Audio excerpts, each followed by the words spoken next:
Germany brushed aside U.S.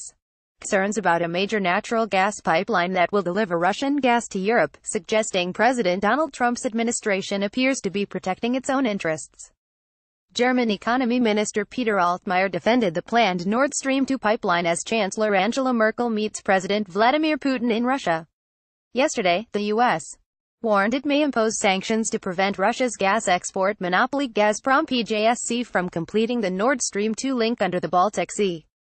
Russia supplies more than a third of Europe's gas demand, and its market share is growing as nations led by Germany close their most polluting power stations. Merkel is scrapping coal and nuclear power, making gas increasingly the most important fuel.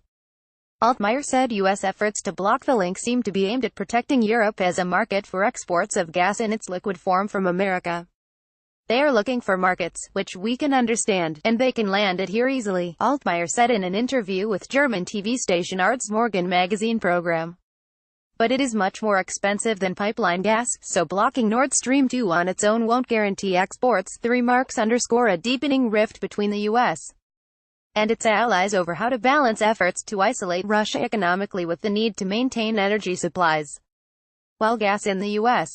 is about a third of the cost of the European equivalent, it ends up being more expensive when costs are added to liquefy and ship it on tankers to terminals from Belgium to the Netherlands. The chart below shows the costs Russia charges key European countries for its gas, with Germany among the lowest. Gazprom's average price for top 5 clients outside former USSR in 2017 sources, Russia's Federal Customs Service. Bloomberg gas supplies are on the agenda as Merkel and Putin gather in a Black Sea resort near Sochi on Friday. Germany has repeatedly indicated it doesn't oppose Nord Stream 2 as long as Ukraine isn't deprived of a role of a major gas transit country.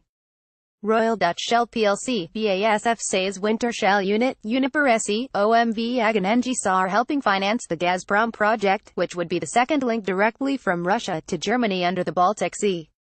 The concern is that Russia will use the expanded link to bypass Ukraine, currently the main route for gas transiting from Russia to Western Europe.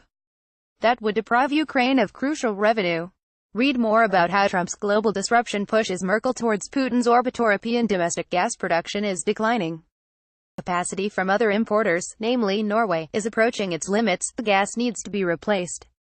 We need more imports. Indri Strack, chief commercial officer of German utility RWE AG's supply and trading unit, said in an interview in Amsterdam this week. Norway is more or less at the max. Gazprom aims to increase its share in Europe to as much as 41% by 2035 from about 35% last year, and Strack agreed that's a reachable target. The Russians don't need to battle for market share, they'll just increase it naturally. Strack said. Pipeline gas flows from Russia and Norway are at exceptionally high levels, and that helps deter a further advance in gas prices, Strack said.